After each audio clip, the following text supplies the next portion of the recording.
La science étudie depuis longtemps la communication dans le royaume animal. Ils n'ont peut-être pas la parole comme nous les humains, mais ils possèdent quasiment tous un système de communication unique qui peut parfois être simple comme extrêmement complexe.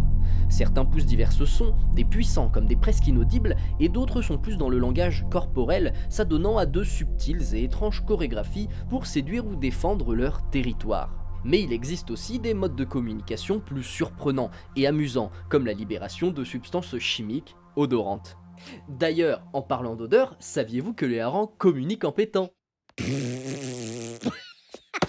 Cela peut sembler ridicule et improbable, mais c'est totalement vrai. La chose a été dévoilée par 3 chercheurs canadiens en 2004 dans un article britannique nommé Biology Letters of the Royal Society. Je vous mets l'article en description. On apprend dans ce document que les harengs expulsent un gaz qui produit un son relativement aigu. Sa fréquence est très élevée et il peut durer jusqu'à 7 secondes, ce qui est assez long pour un P, vous en conviendrez.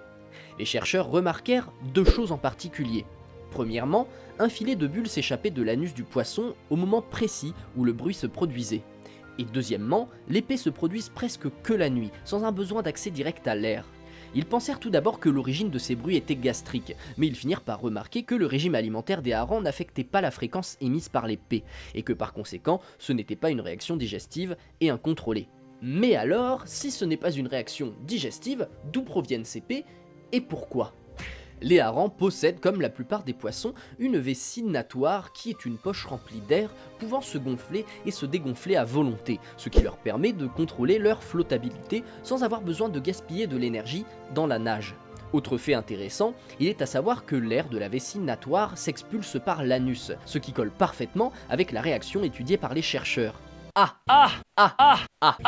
Pensant que cela pouvait être lié à la peur, les chercheurs ont exposé les poissons à une odeur de requin, pour savoir s'ils ne pétaient pas simplement de trouille, ou en signe d'alerte générale.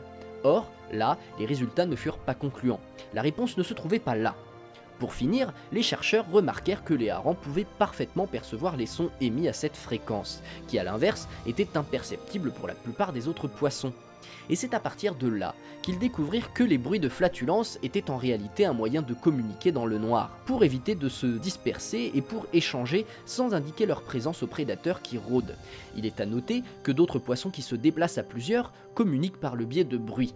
Ceux-ci ne pètent pas, mais ils produisent des sons à des fréquences bien précises pour se retrouver. Et c'est d'ailleurs grâce à ces bruits que certains chercheurs repèrent diverses espèces de poissons. Du coup, si les harengs pètent pour parler, je comprends mieux d'où vient la terrible odeur du surströmming. Ah merde, ça sent la merde. À table! Ouais! Je vous dis à bientôt pour un prochain épisode, la grosse bise. Ciao!